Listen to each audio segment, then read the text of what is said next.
Pojďme se ještě podívat na to, jakým způsobem lze ty výsledky, které jsme viděli předtím, využít v praxi. Co vlastně znamená ten systematický marketing? Už jsme teď mluvili o tom, že musí být založený na znalosti trhu, jinak to nejde. My téma systematického marketingu řešíme s našimi klienty velmi často. A mimo jiné jsme se jim zabývali také na B2B Marketing Fóru v Stopečích, které jsme pořádali letos v únoru. A toho fóra se účastnili zástupci řady úspěšných B2B firm, například Česká zbrojovka, Agrotec, SKF Ložická, Slévárny Třinec a další. A z diskuze mezi účastníky té konference vzešlo několik charakteristik toho systematického marketingu. Účastníci konference se shodli na tom, že ten systematický marketing má být jednak podporovaný vedením firmy a provázaný s tou celkovou strategií firmy, založený na znalosti trhu, znalosti zákazníků a konkurence, to je to, o čem jsme mluvili před chvílí.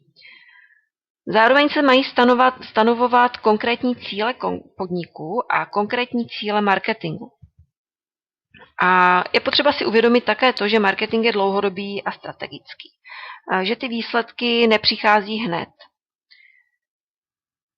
A hodně důležité je také to, že všechny činnosti marketingu směřují k naplnění cílů firmy. Jsou vzájemně propojené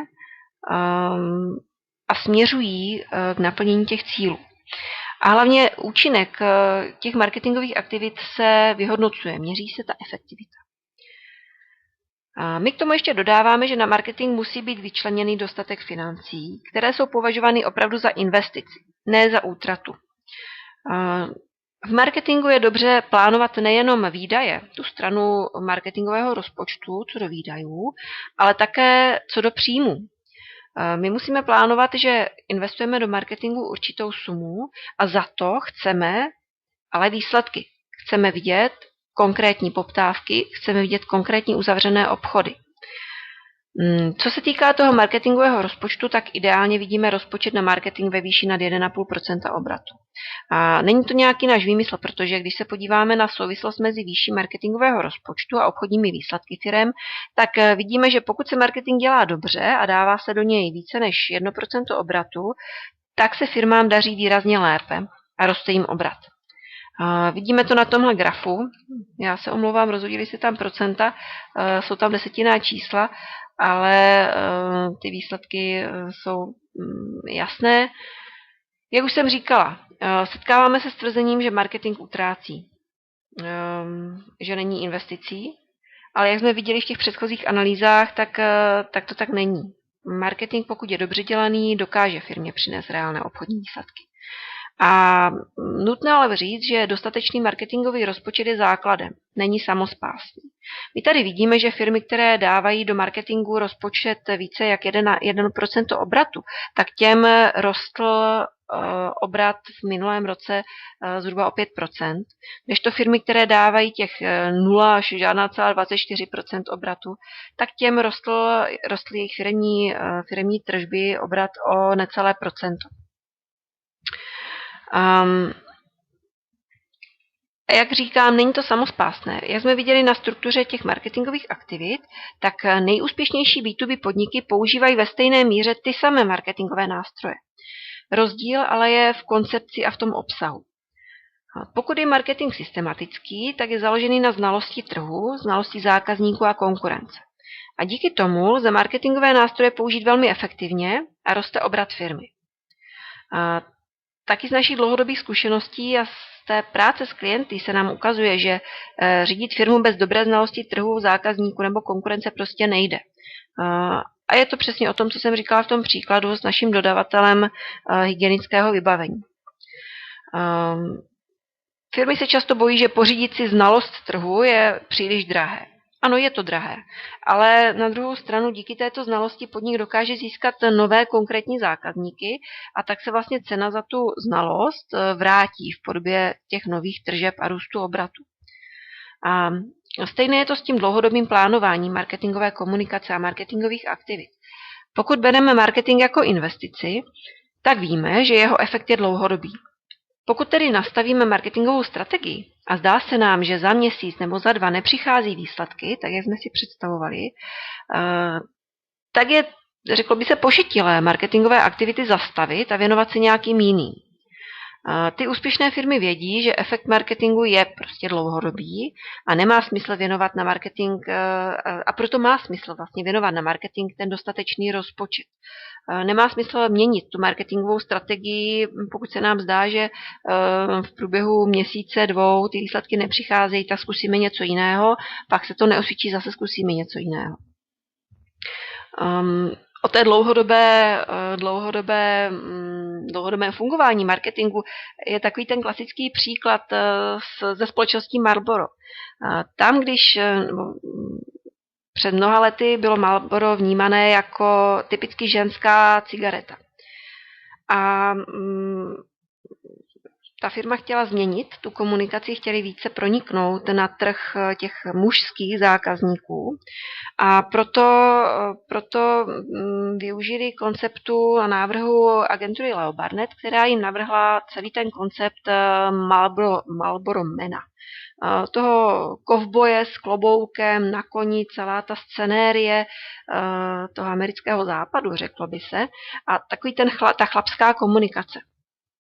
Koncept se velmi líbil, takže celou tu komunikaci vlastně spustili. A když za rok vyhodnotili výsledky, tak byli v Leo Burnett velmi nervózní, protože se ukázalo, že podíl na trhu žen zůstal v podstatě stejný a podíl na trhu mužů zůstal taky stejný. Nedošlo tam téměř k žádné změně. A oni, když šli ty výsledky prezentovat do Marlbora, tak si říkají, dobře, tak jsme ztratili klienta, můžeme se rozloučit.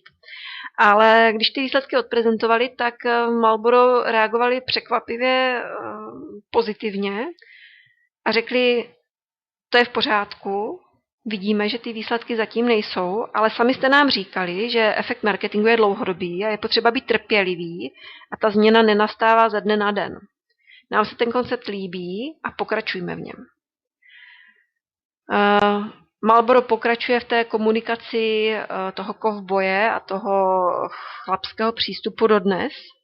A nejenže je nejoblíbenější cigareta mezi ženami, je také nejoblíbenější cigareta celosvětově mezi muži. Je to prostě nejoblíbenější cigareta. Ale k tomu, že koncept Marlboro Mana zafungoval, došlo až po několika letech. Takže efekt marketingu je dlouhodobý, je potřeba být trpělivý a uvědomovat si, že výsledky nepřichází ze dne na den. A nakonec ještě několik tipů, jak přesvědčit vedení firmy, že marketing je přínosný. Často se setkáváme s tím, že marketéři vědí, že systematický komplexní marketing dokáže té firmě přinést výrazný zisk.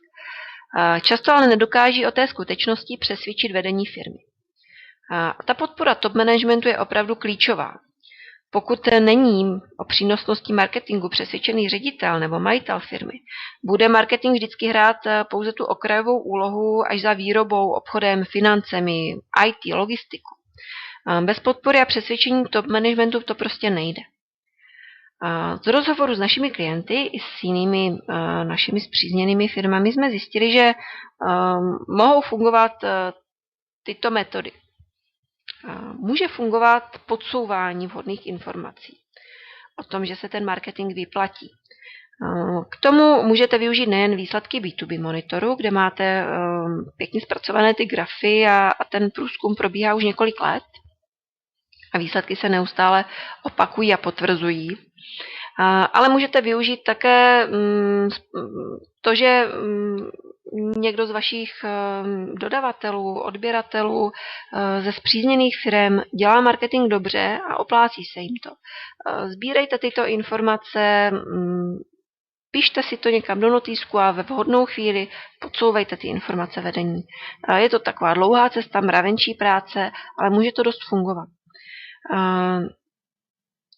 Další důležitá věc je vaše osobní nadšení pro marketing. Když vedení firmy vidí, že ti marketéři jsou nadšení, že sledují dění v oboru, dokáží přicházet s novými nápady, snadněji se uvolní víc peněz a i top management dovolí marketingu, aby pronikal do vedení firmy, aby ty nápady kreativní se uplatňovaly i při stanovování firemní strategie. Pokud už situace není ideální a marketing se nepodílí na tvorbě strategie, tak se snažte stanovovat si úkoly v marketingu tak, aby byly navázané na ty konkrétní cíle firmy. Své cíle stanovuje každá firma.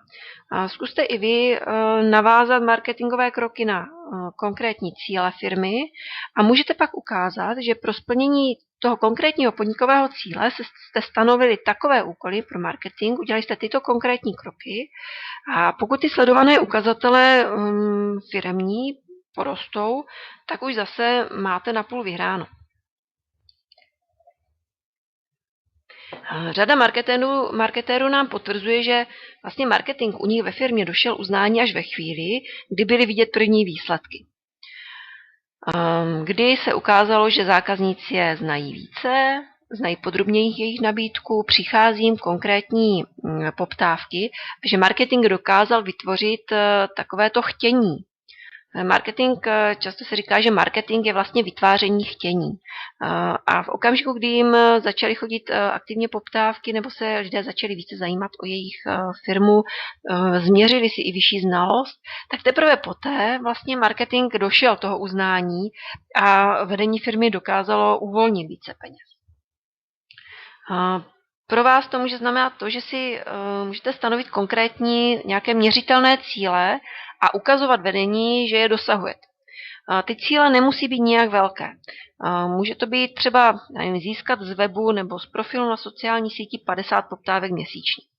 A potom ten svůj úspěch můžete prezentovat třeba tak, že řeknete, dobře, v minulém měsíci jsme na náš web nebo profil na sociální síti přilákali 500 návštěvníků, 50 z nich nám poslalo poptávku a z těch 50 poptávek tady máme 10 nových objednávek. To je takový ideální příklad, nemusí to tak vždycky být. Co tím chci říct je to, že cíle nemusí být velké, ale musí být měřitelné a musíte je umět dát do přímé souvislosti s těmi vašimi marketingovými aktivitami.